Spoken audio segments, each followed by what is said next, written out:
Hello everyone. तो प्यारे बच्चों, आइए आज हम कक्षा 10 का विज्ञान का जो सैम्पल पेपर है 2024-25 का, इसका सलूशन करते हैं। तो आपको बता दें, जो पहले वाली वीडियो थी मेरी, उसमें हमने 1 से लेकर 10 तक जो क्वेश्चन थे ये वाले, इनका जो सलूशन है वो आंसर है जो आपको करा दिए हैं। तो अब आगे जो इसके बाद 10 के बाद 11 नंबर क्वेश्चन है सेक्शन बी केमिस्ट्री वाला, ये वाला पार्ट हम करते हैं। तो इसमें सबसे पहले जो ये 11 नंबर क्वेश्चन दिया हुआ है, इसमें हमें लिखा हुआ है निम्नलिखित में से कौन सी गैस खाद्य पदार्थों में विकृत गंधिता को रोकती है। तो इसका जो आंसर है ऑप्शन सी है, जो नाइट्रोजन इसका उत्तर है। इसके बाद अगला 2 नंबर प्रश्न है। इसमें यहाँ पर हमें लिखा हुआ है, ये जो समीकरण दी हुई है 2AgBr, इससे जो बन रहा है 2Ag + Br2, तो उपयुक्त अभिक्रिया किस प्रकार की अभिक्रिया है। तो 4 ऑप्शन दिए हैं, इनमें से हमने 4 ऑप्शन में से इसमें बताना है कि ये कौन सी अभिक्रिया है। तो इसका जो उत्तर है बी, ऊष्मा। तो आपने बी पर टिक लगाना है, ऊष्मा शोषी अभिक्रिया इसका आंसर है। इसके बाद अगला 13 नंबर प्रश्न है। 13 नंबर में पूछा गया है, एक डैश एक अधातु है जो विद्युत की सुचालक है। तो इसका आंसर आएगा ग्रेफाइट, जो है इसका आंसर है ग्रेफाइट, जो है वह विद्युत की एक अधातु है जो विद्युत की सुचालक है। इसके बाद 14 नंबर प्रश्न है, अज्ञात वर्धिता किसे कहते हैं। तो धातुओं को पीट कर पतली चादरों के रूप में परिवर्तन करने के गुण को अज्ञात वर्धिता कहते हैं। इसके बाद अगला 15 नंबर प्रश्न है, निम्नलिखित प्रश्नों के 2 कथन हैं। तो यहाँ पर 2 कथन दिए हुए हैं आपको, तो थोड़ा सा इसको स्क्रीन पर ले लेते हैं पूरा। तो अभिकथन ए और कारण आर, प्रश्न के नीचे दिए गए उपयुक्त विकल्प का चयन करते हुए उत्तर दीजिए। तो अभिकथन जो ए दिया हुआ है, HCl, HNO3 आदि जलीय विलयन में अम्लीय अभिलक्षण प्रदर्शित करते हैं। कारण दिया हुआ है आर, HCl तथा HNO3 आदि जल में घुलकर H+ आयन देते हैं। तो इसका जो उत्तर है वो ऑप्शन ए है, जो पहला ए और आर दोनों सत्य हैं, आर ए की सही व्याख्या करता है, ये इसका उत्तर है। इसके बाद अगला है 16 नंबर प्रश्न। 16 नंबर में हमें दिया हुआ है, वियोजन अभिक्रियाओं से आप क्या समझते हैं, रासायनिक समीकरण सहित उत्तर दीजिए। तो प्यारे बच्चों, इसका जो आंसर है आपकी स्क्रीन पर है, वियोजन अभिक्रियाएं जिन रासायनिक अभिक्रियाओं में एक अभिकर्मक सरल अवयव में टूट जाता है उन्हें वियोजन अपघटक यानी अभिक्रियाएं कहते हैं। ये इसकी समीकरण है, आपने देख लेनी है। इसके बाद आगे है 17 नंबर। तो 17 नंबर में लिखा हुआ है, धावन सोडे का रासायनिक सूत्र और 2 उपयोग बताइए। तो धावन सोडे का रासायनिक सूत्र Na2CO3 और 10H2O।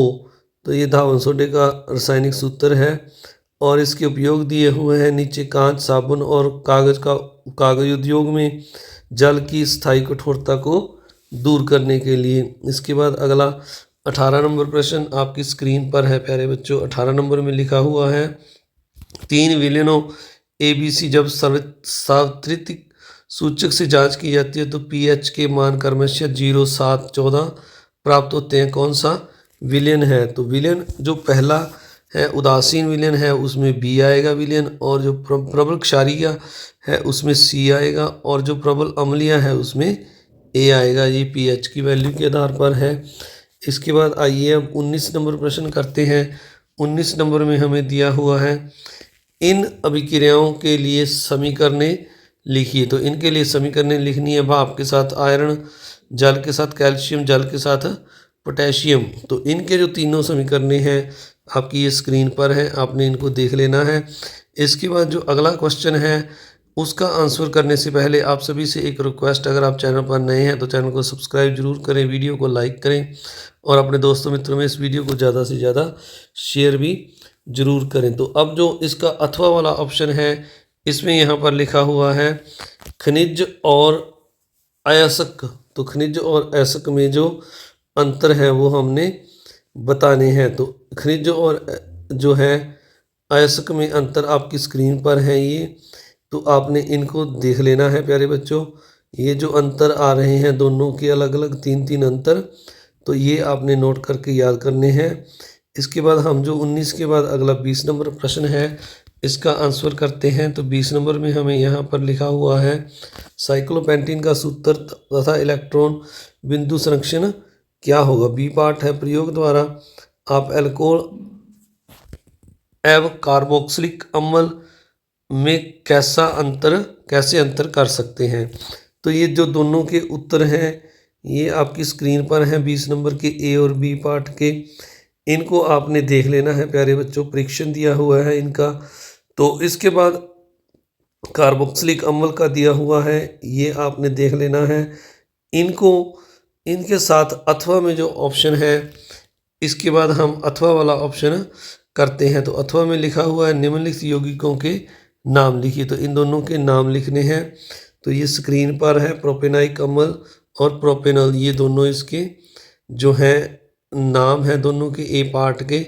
इसके बाद जो बी पार्ट है इसमें लिखा हुआ है निम्नलिखित यौगिकों की संरचनाएं चिन्हित कीजिए। तो ये जो यौगिक दिए हुए हैं तीनों एथेनॉल, हेक्सेनॉल, ब्यूटेनॉल, तो बी पार्ट के ये जो तीनों की जो यौगिक संरचनाएं हैं, जो इलेक्ट्रॉनिक डॉट स्ट्रक्चर है, ये जो इनकी स्ट्रक्चर है, सॉरी डॉट नहीं, ये जो यौगिकों की संरचनाएं हैं, तो ये स्क्रीन पर हैं आपके।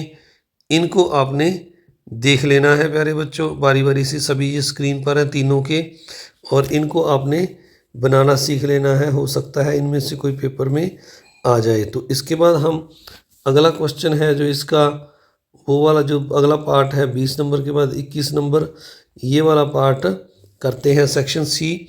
तो सेक्शन सी में ये जो पहला क्वेश्चन दिया हुआ है मानव मादा में लैंगिक गुणसूत्र क्या है। तो ए लिखा हुआ है XX, बी लिखा हुआ है ZZ।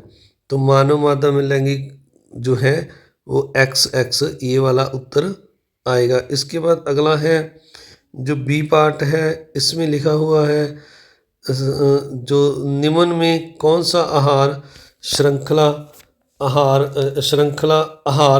का निर्माण करता है। तो इसका आपने उत्तर है जो लिख देना है, बी पार्ट है जो घास, बकरी तथा मानव, ये जो है आहार श्रृंखला का निर्माण करता है। इसके बाद अगला है 23 नंबर प्रश्न, पृथ्वी को परावैंगनी किरणों से बचाने वाली परत का नाम। तो ये जो इस परत का नाम है वो ओजोन है, ये यहाँ पर डैश में आपने लिखना है। 24 नंबर है कौन सी ग्रंथि हार्मोन और एंजाइम दोनों में स्रावित होती है। तो अग्नेशिया ये ग्रंथि है, इसको आपने देख लेना है प्यारे बच्चों, इस तरह से इसको लिखते हैं। इसके बाद 25 नंबर प्रश्न है अभिकथन आयोडीन युक्त नमक का उपयोग की सलाह दी जाती है, कारण थायरोक्सिन हार्मोन बनाने के लिए आयोडीन की आवश्यकता होती है।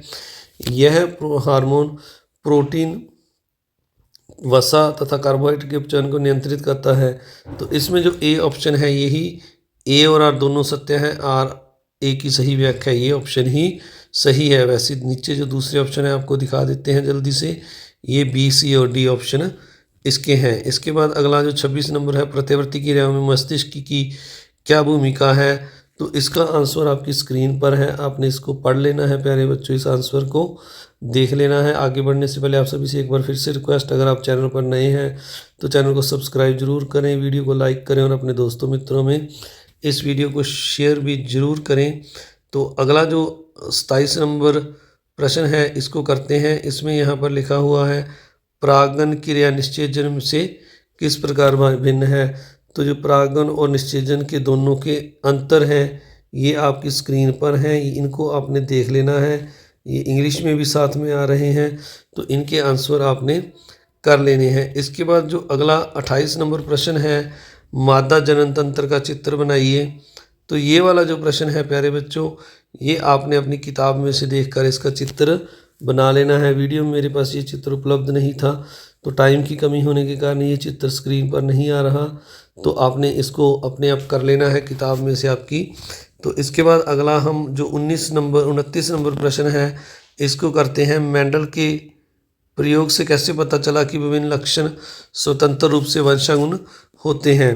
तो ये इसका उत्तर है जो आपकी स्क्रीन पर है प्यारे बच्चों। इसको आपने 29 नंबर प्रश्न का जो उत्तर है इसको आपने देख लेना है। इसके बाद अगला जो है इसका जो पार्ट है, इसका जो अगला उत्तर है, एक नीले फूल अथवा वाला ऑप्शन आपको दिखाते हैं। एक नीले फूल वाले पौधे का संकरण एक सफ़ेद फूल वाले पौधे आरबी से करवाया जाता है। प्रथम संतति के फूल का रंग कैसा होगा? संतति दूसरी संतति में संपरण परागण द्वारा प्राप्त फूलों का प्रतिशत कितना होगा? सचित्र व्याख्या कीजिए। तो ये जो दोनों का आंसर है प्यारे बच्चों, ये स्क्रीन पर आ रहा है। थोड़ा सा इसको मैंने जूम कर दिया है आपके लिए, आप इसको धीरे धीरे देखते हुए आगे बढ़ते चलिए। आप सभी से एक रिक्वेस्ट है कि आप चैनल पर नए हैं तो चैनल को सब्सक्राइब जरूर कर दें और वीडियो को लाइक भी ज़रूर कर दें। ये जो चित्र है, इस चित्र के बाद जो दूसरा जो इसका वर्णन है जो दोनों पार्ट का, वो भी इसके नीचे है। इसको भी आपने देख लेना है इसके वर्णन को। इसके वर्णन के बाद आगे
चलते हैं हम।